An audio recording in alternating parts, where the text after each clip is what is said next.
like heli-skiing, a night out in the elements has the ability to rob even the most experienced souls. Like me, right now.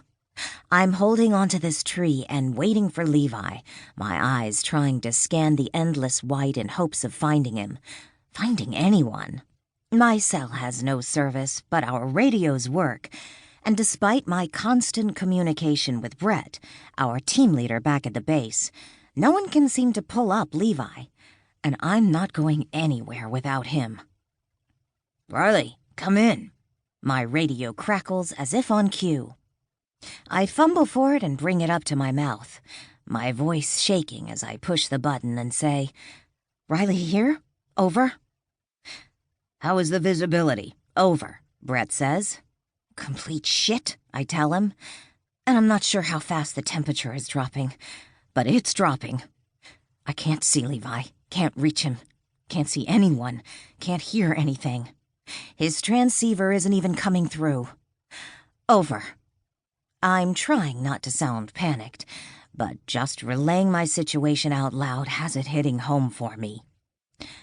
"Don't worry about Levi. You know better than anyone that he can take care of himself. Give me your coordinates and stay exactly where you are.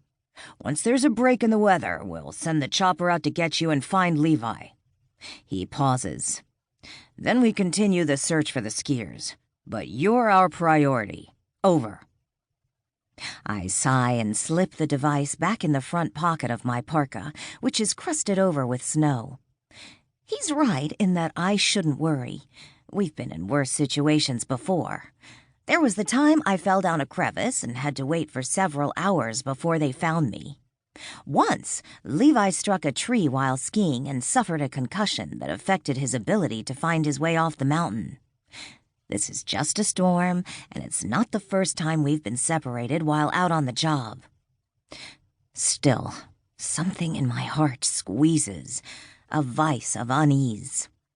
Levi and I've been friends since high school, bonding together over the love of snow and the Washington outdoors.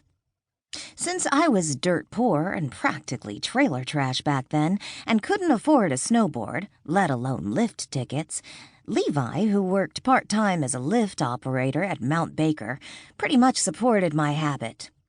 He gave me his old board, would get me on the lifts for free, and taught me everything about the mountains.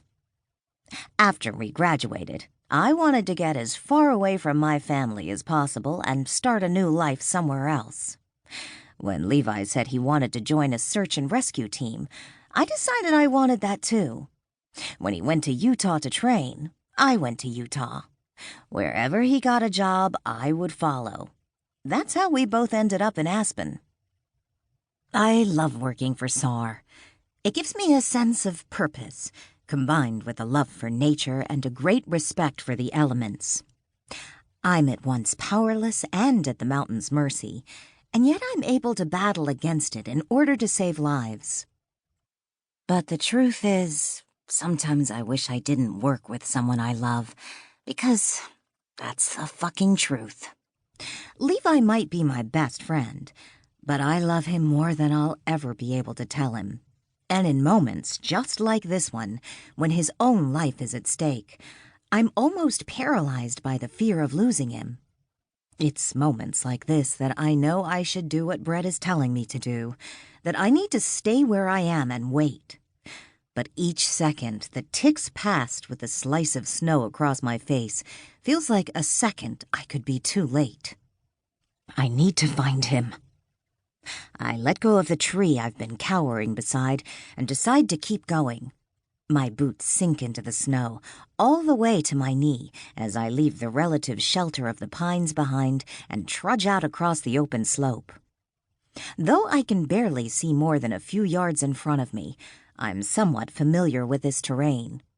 Earlier, the chopper had dropped us just to the northeast of here. Levi and I were together for only 20 minutes before we split up. By the time I reached a dead end against a cliff face and the storm started to worsen, I lost communication with him. But knowing Levi, he probably kept going, determined to find the skiers. He probably crossed this section of the mountain that I'm crossing right now, a steep, open...